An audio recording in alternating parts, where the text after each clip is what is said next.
Ikaw ba isang SSS member at nahihirapan kang mag-enroll sa disbursement account, enrollment module o yung mas kilala na DAEM sa SSS?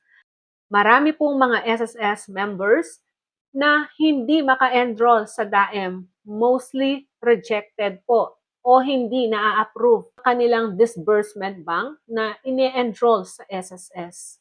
Pero meron namang isang paraan para ma-skip ninyo ang manual enrollment para sa inyong DAEM. Pwede po kayong kumuha ng My SSS card.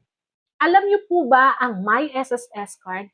Kapag kayo ay nakakuha nito, automatic ito po ay hindi na kailangan pang i-enroll sa DAEM. Lalong-lalo na sa mga SSS members na wala pa talagang DAEM na in-enroll sa SSS. Kapag kumuha kayo ng My SSS card, automatic ito na ang magiging DAEM ninyo.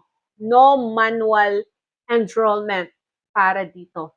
Basta kayo ay eligible na makakuha ng My SSS card, kailangan PhilSys at National ID System verified po kayo o registered. Yan po ang unang requirement para makakuha ng My SSS card. At kailangan din, aside dito, dapat ang inyong mga records o information ay nakapattern sa mismong National ID Info at saka sa SSS para ang pag-verify dito ay madali. Yung mga ibang requirements dito, pwedeng makita sa mismong SSS official website. May dalawang bangko para dito na nag-i-issue My SSS card as of now. Una yung RCBC Discartec. At ang pangalawa naman ay yung Hello Money by AUB.